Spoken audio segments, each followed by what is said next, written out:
어, 우리가 이제 연초가 되면 많이 결단을 해요. 내가 올해는 성경을 한번 꼭 읽으리라. 성경을 꼭 읽으리라. 근데 창세기를 처음에 1장, 2장, 3장은 딱 잘 읽어요. 첫날 마음먹었으니까 보통 하루에 3장씩 읽잖아요. 근데 두 번째 날이 되면 딱 고비가 하나 찾아와요. 창세기 5장 가면 뭔 놈에 누가 뭘 이렇게 쭉 이렇게 족보 같은 게 나오니까 거기서부터 지겨워져요. 그러면 덮어요. 아, 창세기는 역시 어려워. 이제 신약으로 가야지. 신약부터 읽을 거야. 그래서 마태복음이 딱 펴져요. 그럼 마태복음 1장을 딱 봤더니 창세기 5장에서 피해왔던 족보가 여기도 나와 있어요. 초장부터 나오잖아요. 우리가 오늘도 이렇게 성경을 쭉 봉독했지만 지루하잖아요. 어떻게 보면 누가 누구를 낳고 또 누가 누구를 낳고.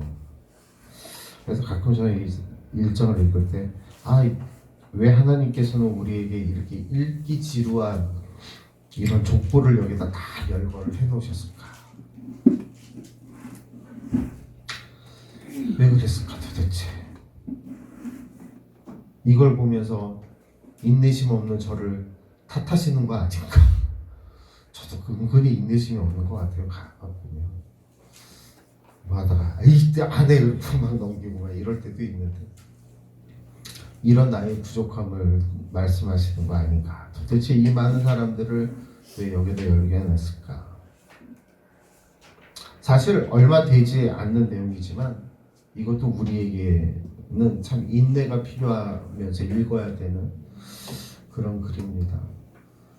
또 이름이 좀 철수, 영희, 순자 뭐 이런 거면 참 편하겠는데 이름도 막 이거 외국 이름이 더 힘들잖아요.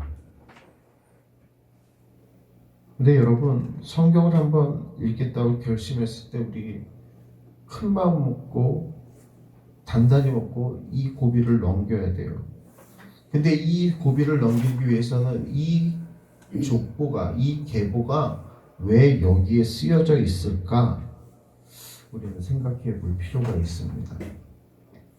제가 앞에서도 말씀드렸다시피 우리가 구약을 읽겠다고 하면 첫날 1장부터 3장 잘 읽고 두째 날이 고비라고 하는데 어디서 고비를 만난다고 그랬어요? 창세기 5장에서 고비를 만나잖아요. 여러분 창세기 5장 잠깐 한번 펴보실래요?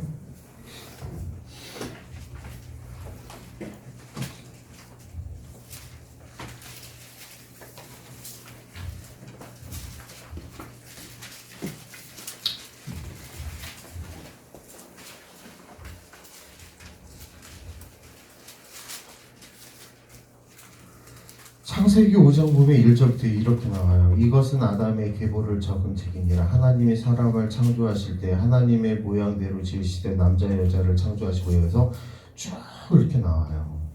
누가 누구를 낳고 뭐 이렇게 쭉 나옵니다. 도대체 왜 이렇게 이러한 이야기들이 성경 속에 족보가 계속해서 나오는 걸까요? 먼저 이 족보를 생각하기 전에 우리가 다시 한 가지 먼저 더 생각하고 넘어가야 될 것은 창세기에 나오는 족보나 마태복음에 나오는 족보나 이 족보를 보면 계보를 보면 어떤 그 역사가 보여지는데 그 역사의 주인공은 누구냐? 바로 예수 그리스도라는 사실을 우리가 분명히 알아야 됩니다. 그래서 우리가 기원전을 뭐라고 얘기하죠? 보통 BC라고 얘기를 해요. Before Christ라고 얘기를 하는데 예수님의 오기죠. 또 예수님 오신 후를 기원 후 뭐라고 그럽니까? AD라고 그러는데 아노 도미니라고 얘기를 합니다. 예수님이 오신 후에라고 얘기를 해요. 그래서 예수님이 오시기 전의 이야기를 기록한 것이 구약이고 예수님 오신 후에 이야기들이 기록된 것이 신약입니다. 근데 이 창세기에 기록되어져 있는 이 구약에 기록되어져 있는 이 족보와 마태복음에는 분명한 차이가 있습니다.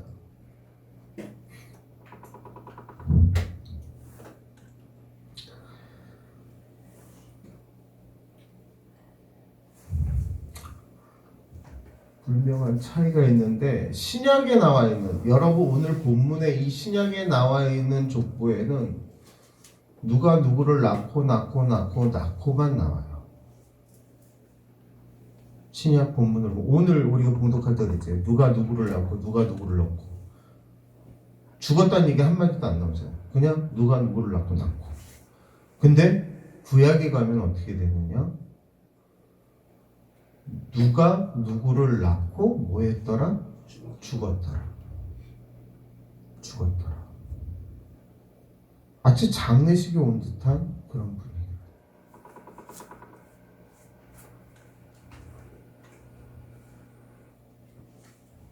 제가 언젠가 이 예화음 말씀드린 것 같기는 한데 구약 이게 나와서 제가 말씀을 하나 드리면 어느 권사님이 자기 남편을 전도를 하고 싶었대요. 근데 이 남편분은 권사님이 교회를 가든 자녀가 교회를 가든 말리진 않아요. 가라고 그러신대요. 그럼 본인도 같이 가면 좋잖아요. 근데 본인은 매주 휴일이면 안 가고 골프 치러 가거나 낚시 가시거나 맨날 그렇대요. 근데 그 하루는 그 교회에서 전도잔치가 있었어요. 그래서 내가 우리 남편을 전도해야지 그래서 전날 밤에 정말 상다리가 부러질 정도로 상을 차려서 남편한테 탁 하면서 여보 내일 하루만 교회 가자. 그랬더니 남편분이 그래 가자. 내일은 내가 가줄게. 인심을 팍 쓰더래요. 그래서 아침이 됐어요. 보통 11시 본예배 가려고 우리 11시 예배 맞춰 가려고 막 그러는데 제가 하는 얘기 아니에요. 그 권사님이 하신 얘기예요. 이 왼수 같은 게 안 일어나더래요. 아무리 깨워놨네요. 당신 간다고 그랬잖아. 안 일어나요. 겨우 다 신랑이 하다가 결국에 점심나자리 다 지나가서 일어난 거야. 그때서 그래 교회 가자 그러더래요. 그래도 간다는 게 얼마나 고마워요. 그래서 갔대요. 가자마자 교회 이제 우리 교회도 그렇지만 입구에 보면 안내 쓰시면서 주보를 주시잖아요. 주보를 받고는 딱 자리에 앉자마자 딱 봤대요. 주보 순서에. 근데 그 교회에 유명한 목사님이 계세요. 어떤 목사님이냐면 부목사님이셨는데 설교만 하시면 모두를 재우는 능력이 있으신 목사님이 계세요.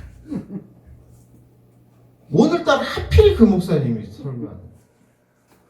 근데 그 본문이 또 어딜까요? 마태복음 5장인 거예요. 누가 누구를 낳고 누가 낳고 죽었더라 하고 하나님 어찌 나에게 이런 시련을 주십니까? 하고 한탄을 하면서 권사님 예배를 드리고 집에 와서 저녁상을 다 그래도 와줬으니까 고맙다고 맛있게 차려서 먹는데 남편분이 식사하시면서 그러더래요. 나 이제 교회 나갈게. 이 권사 얼마나 기뻤겠어요. 아니 도대체 왜 이 인간이 정말 수면제 같은 목사님이 설교를 했는데 이 인간이 왜 그런 마음을 먹었어? 했더니 남편분이 그러시대요. 자기는 천년만년 잘 살 줄 알았대요. 근데 오늘 교회 가서 설교를 들으니까 죽더라는 거죠. 성경에 옛날에 그렇게 오래 살았는데도 결국엔 죽더라는 거죠. 죽음이란 걸 생각하게 됐다는 거죠. 그러니까 창세기 5장을 잘 이렇게 보면 어떤 그 죽음의 냄새, 그 장례식장 같은 분위기, 그런 분위기를 맡을 수가 있어요. 왜 그러냐면 아담의 계보라고 해요. 아담의 계보. 하나님의 천지를 창조하시고 인간을 만들 때에 하나님의 형상을 따라 인간을 만드셨어요. 그런데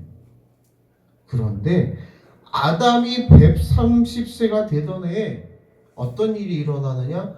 자기의 모양, 자기의 형상과 같은 아들을 낳아요.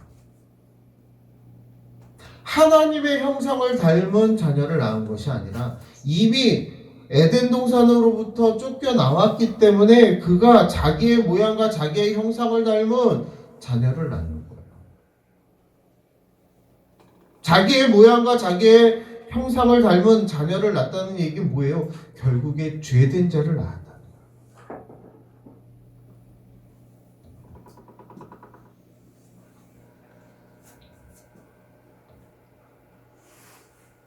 왜 죄된 자를 낳습니까?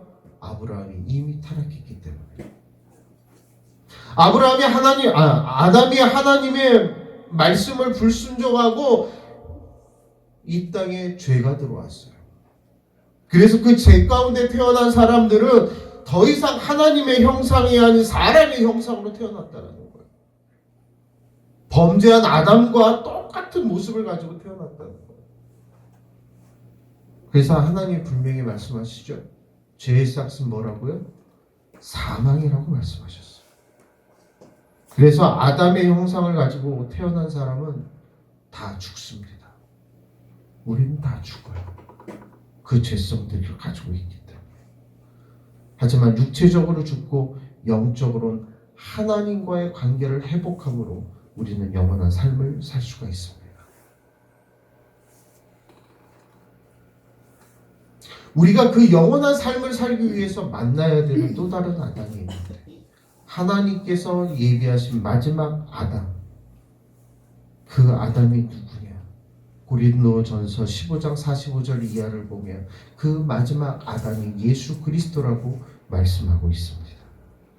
바로 하나님의 형상을 잃어버린 아담들의 자손에게 죽음이 찾아왔습니다.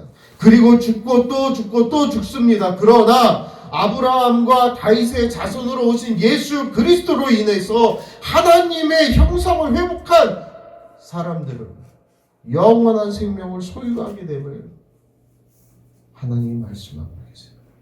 그래서 마태복음 1장의 이 족보는 죽더라가 없는 거예요. 낳고만 있는 거예요.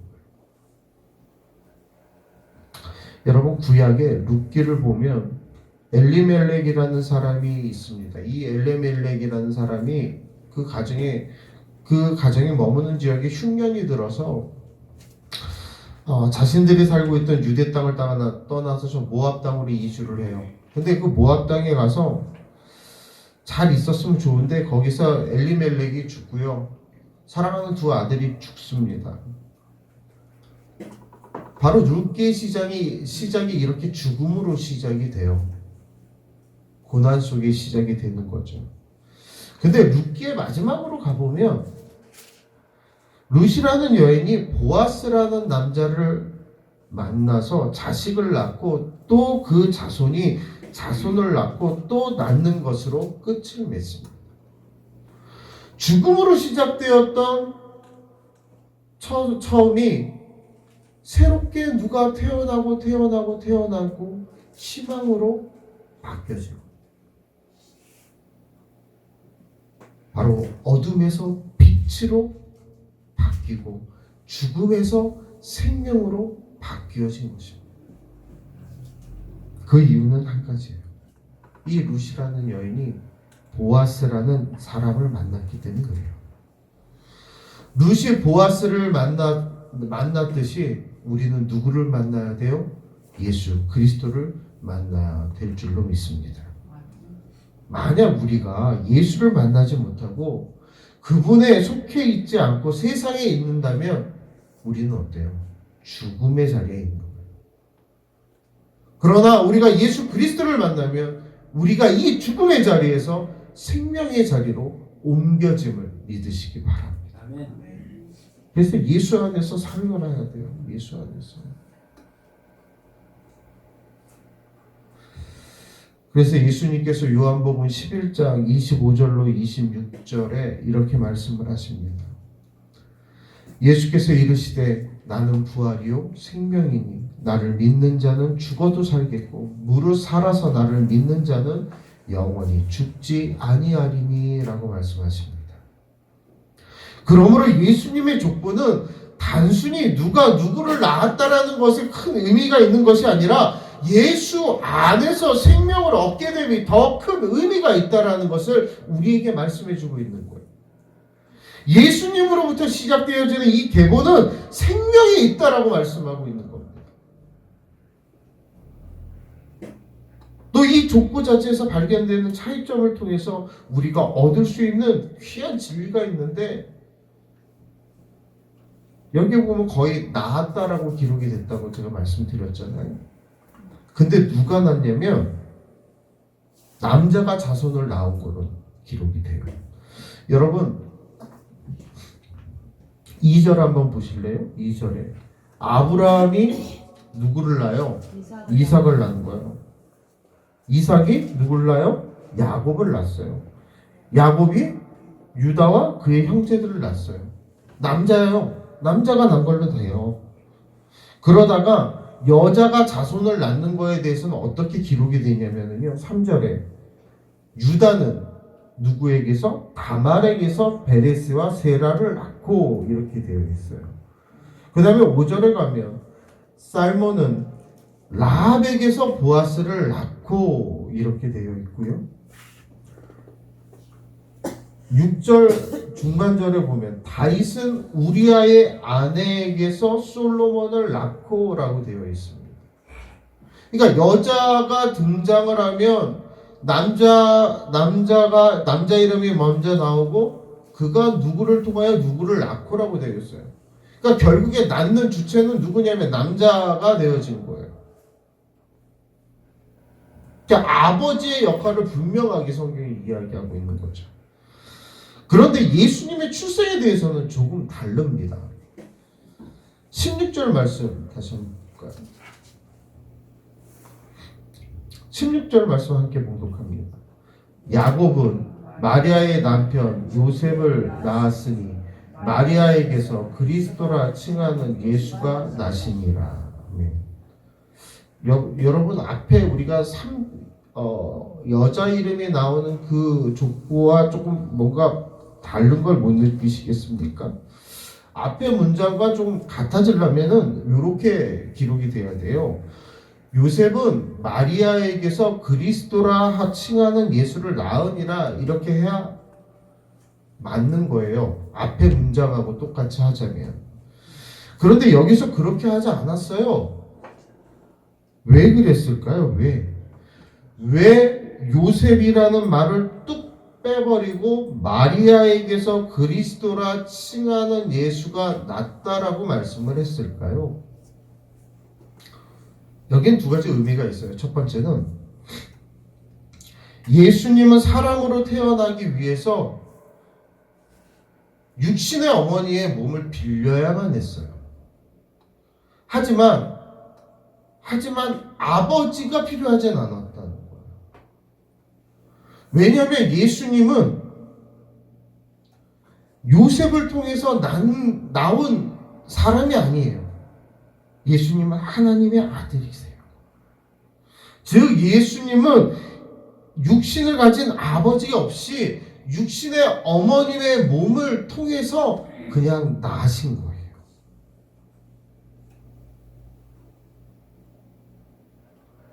예수님이 그 아버지를 통하여 낳게 되면 우리를 구원할 수 없어요.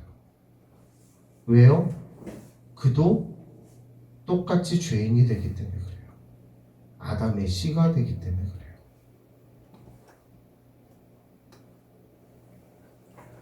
그래서 두 번째 의미는 요셉과 마리아가 예수님을 낳았다는 표현을 쓰지 않고 마리아에게서 나시니라 라고 말을 쓰는데, 이것은 예수님이 영원전부터 계셨기 때문에 그래요. 요한복음 1장 1절로 3절 말씀 함께 볼게요.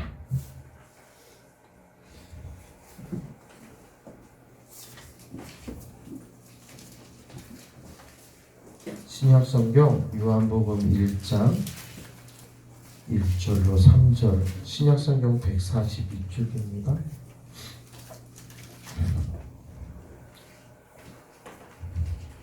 함께 봉독할게요. 태초에 말씀이 계시니라. 이 말씀이 하나님과 함께 계셨으니 이 말씀은 곧 하나님이시라. 그가 태초에 하나님과 함께 계셨고 만물이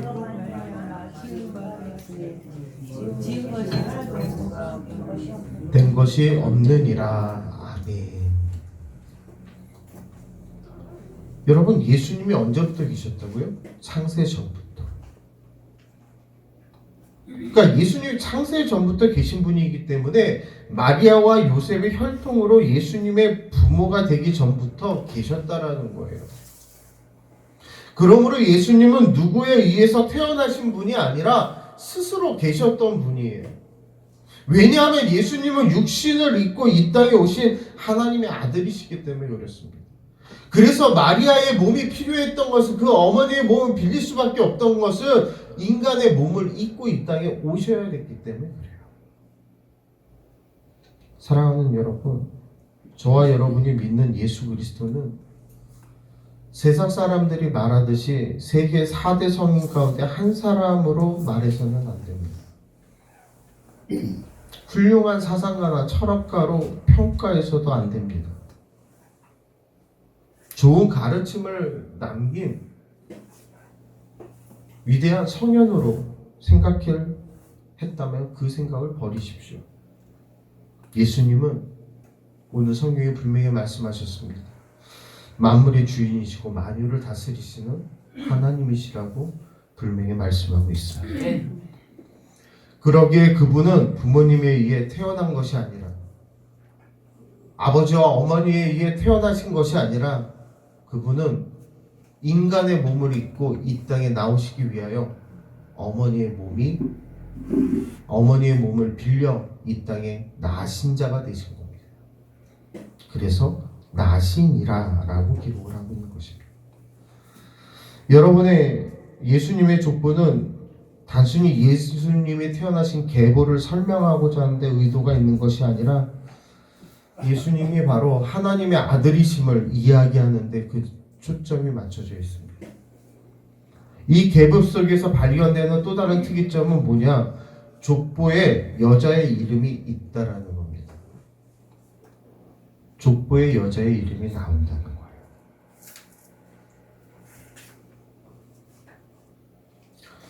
이 당시에 유대의 풍습에 따르면 여자가 족보에 오른다는 것은 감히 상상조차 할 수 없는 일입니다.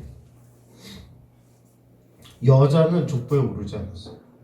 심지어 성경에 보면 보리떡 5개와 물고기 2마리로 몇 명을 먹였다고 되어 있어요. 5,000명을 먹였다고 되어 있죠. 그 5,000명의 숫자가, 그 5,000명이라는 숫자 안에 여자와 어린아이는 포함되지 않았습니다. 남자의 숫자예요. 훨씬 더 많은 거죠. 그러니까 유대 풍습에는 여자를 이런 숫자에도 넣지 않을 정도로 낮게 봤어요. 오늘날 여자를 낮게 봤다가는 어떻게 됩니까? 네? 큰일 나죠? 쫓겨납니다. 쫓겨나요. 진짜 시킨 대로 잘해야 됩니다. 우리 형갑사 안수집사님이 저렇게 말씀을 하시니까 더 실감돼요. 더 실감이 느껴져요. 안수집사님 때만 해도 그래도 남자가 막 그럴 때인데, 안수집사님이 저렇게 말씀, 쫓겨나요 그러시니까 정말 잘해야 될 것 같습니다. 하여튼 다시 본문으로 돌아오면 예수님의 족보에 여자가 나와요. 이건 말도 안 되는 일이에요. 나올 수가 없는 거예요. 근데 나와요. 근데 나오면 좀 참한 사람이 나오면 얼마나 좋아요. 뭔가 잘한 사람이 나오면. 우리나라로 따지면 뭐 유관순이나 심사임당 뭐 이런 사람들의 이름이 좀 뭔가 좀 한가닥 하고 사회에 좋은 거를 끼친 사람이 나오면 좋겠는데, 다말이 어떤 여자인지 아세요? 시아버지를 꼬셔갖고 시아버지와 관계를 맺고 자식을 낳은 여인이에요. 라합은 어떤 여인인지 아세요? 라합은 여리고성의 기생이었어요. 전타꾼을 숨겨준 이유 하나만으로 오늘 예수님의 족보에 올라와 있어요. 룻은, 앞에서 말씀드렸던 룻이라는 여인은 어떤 여인인지 아세요? 기생보다 더 못한 여인이에요. 이스라엘 기준으로 유대의 기준으로 따지면. 왜냐하면 이방 여인이었어요. 아까 그랬잖아요. 룻기에 보면 엘리멜렉이라는 그 가정이 모압 땅으로 올라가잖아요. 그러니까 이방 땅으로 갔단 말이에요. 그럼 거기서 아들들이 유대 여자를 만나서 결혼한 게 아니라 그 모압에 있는 여인을 만나서 결혼을 했어요. 근데 그 아들들이 다 죽으니까 룻이 그 어머니를 시어머니를 모시고 유대 땅으로 다시 넘어오는 거예요. 그때 그 어머니, 너 진짜 나랑 갈 수 있겠느냐? 내가 어머니를 모시고 갈 것이다. 그러니까 정말 천대받을 걸 각오하고 넘어온 여인. 그러니까 유대 개념으로 보면 기생보다 못한 그런 여인이었다. 그런 천박한 여인이 예수님의 족보에 나와요. 또 하나의 여인이 나오죠. 우리아의 아내 바세바라는 여인이에요. 이 여인은 예전에 제가 오후 예배 때도 이 필름으로 그림 한 편을 보여드렸죠.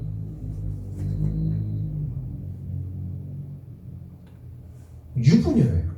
근데 다윗과 간통하는 가운데 아들을 낳아요. 그게 누구예요? 솔로몬이. 이렇게 보면 어떻게 이런 여자들, 이 성경의 족보 속에 왜 이렇게 이런 여자들을 도대체 넣어놨을까? 정말로 성경에 보면 그 이름 빛나는, 그 구약에 보면 정말 이름이 빛나고 위대한 여인들이 많은데 왜 이렇게 험많고, 왜 이렇게 유대 사람들이 볼 때 진짜 보잘것없는 하찮은 사람들을 왜 예수님의 족보 속에 넣어놨을까?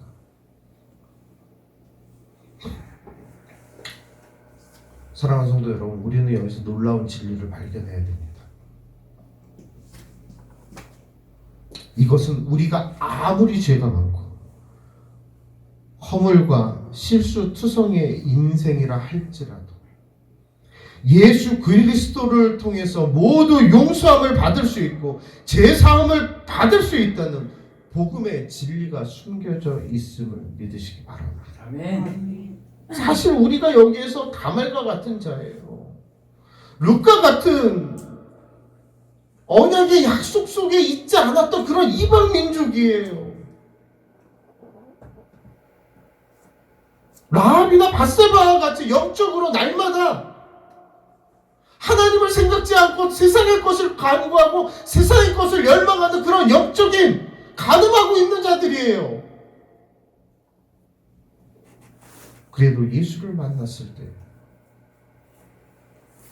예수를 만남으로 우리의 모든 과거를 묻지 아니하시고 우리를 용서하시고 우리에게 영원한 생명을 주셨다는 사실입니다. 아멘. 여러분, 단테의 신곡이라는 게 있는데 그 단테의 신곡이 지옥편에 보면 지옥 입구에 이런 글이 써져 있대요. 여기 들어오는 자 희망을 버려라. 이게 지옥의 문 앞에 이렇게 편말에 써 있다는 거죠. 여기 들어오는 자 희망을 버려라. 여러분, 우리의 과거의 삶이 그랬어요. 희망 없는 그런 지옥과 같은 인생이 우리들의 과거의 인생이었을 거예요. 그러나 우리에게 소망이 있습니다. 예수 그리스도가 이 땅에 오심으로 우리는 예수의 그 계보에 들어갈 수 있는, 또 그 예수 그리스도의 계보에 들어감으로 우리가 영원한 생명을 누리고 하나님 나라의 백성이 되었다는 그 소망이 저와 여러분 가운데 있습니다. 하나님은 우리의 과거가 어떠했는지 묻지 아니하십니다. 아무리 우리의 죄가 주홍 같을지라도 눈같이 희게 될 것이고 주홍같이 붉을지라도 양털같이 되게 하신다라고 말씀하셨습니다. 예수님께서 십자가에 달리실 때 양 옆에 두 강도가 있었어요. 누가복음 23장 42절을 보니까 한 강도가 이렇게 얘기를 해요. 예수여, 당신의 나라에 임하실 때 나를 기억하소서라고 얘기를 합니다. 그러자 예수님이 뭐라고 하시냐면 43절에서 내가 진실로 진실로 내게 이르노니 오늘 내가 나와 함께 낙원에 있으리라 하시니라 그랬어요. 예수님이 이 강도에 무슨 죄를 저질렀는지 묻지도 따지지도 않으셨어요. 그 강도의 과거, 야, 너 그렇게 나쁜 짓을 했는데 나와 함께 가겠다고 이런 말씀 안 하셨어요. 꾸짖지 않으셨어요. 단지 고백. 단지 하나의 고백. 예수여, 당신의 나라에 임하실 때 나를 기억하소서라는 그 고백. 당신의 아버지의 나라, 하나님의 나라에 임하실 때 나를 기억해달라는 그 고백 하나 믿고 하나님, 예수님이 그를 구원하신 겁니다. 그래서 네가 나와 나고는 있으리라. 이처럼 하나님은 우리의 과거가 어땠느냐 관심 없으세요. 여러분, 사실 마태복음을 쓴 이 마태의 직업이 뭔지 아십니까? 세리예요. 이 당시에 유대인들은 세리를 가장 멸시했어요. 세리인 마태가 예수의 제자가 되었다는 것과 이 복음서를 기록할 수 있었다는 것은 정말로 놀라운 일입니다. 그 유대인들로부터 많은 멸시와 천대를 받았다, 멸시당했던 그 세리가 예수를 통하여서 오늘날 우리에게 그 예수의 모습을 증거해주는 이 책을 기록했다는 거예요.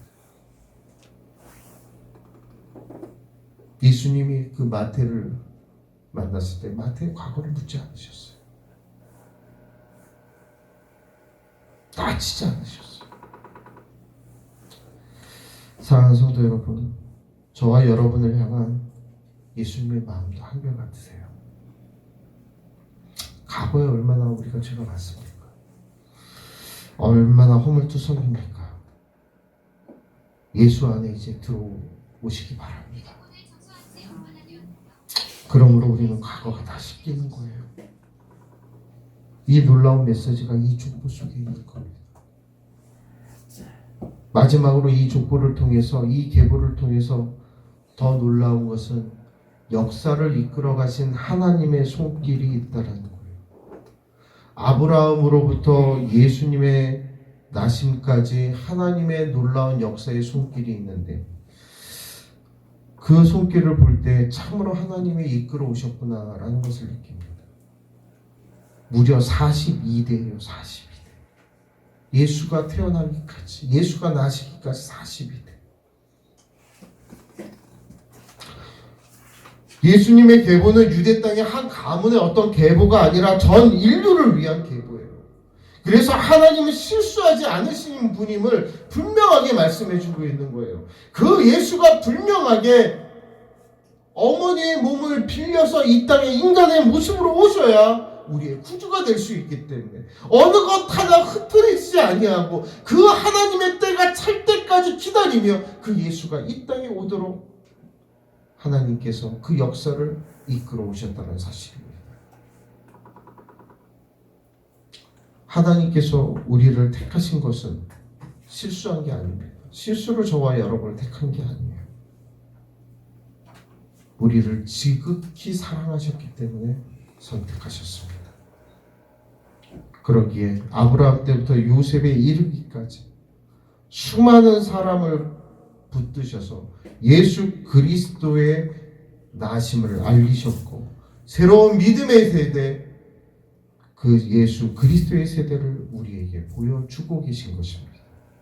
그리고 그 예수 그리스도, 그 새로운 믿음의 세계 속에 우리로 하여금 들어오라고 말씀하고 계십니다. 예수를 믿음으로 그 안에 들어와 영원한 생명을 누리라고 말씀하고 계십니다.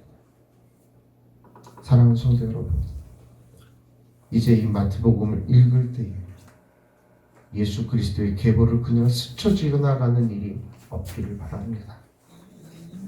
계보를 읽을 때마다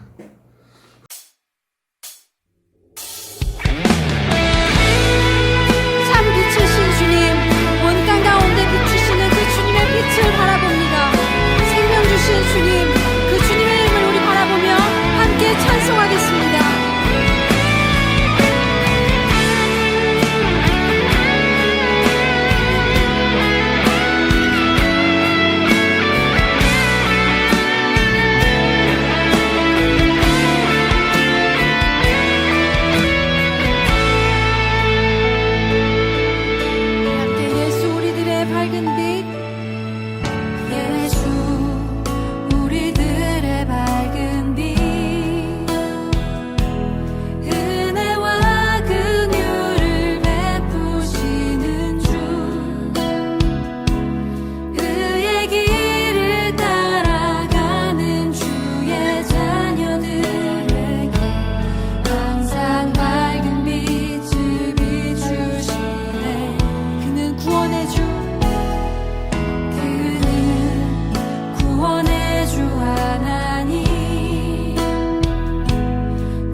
한번 높여드립니다.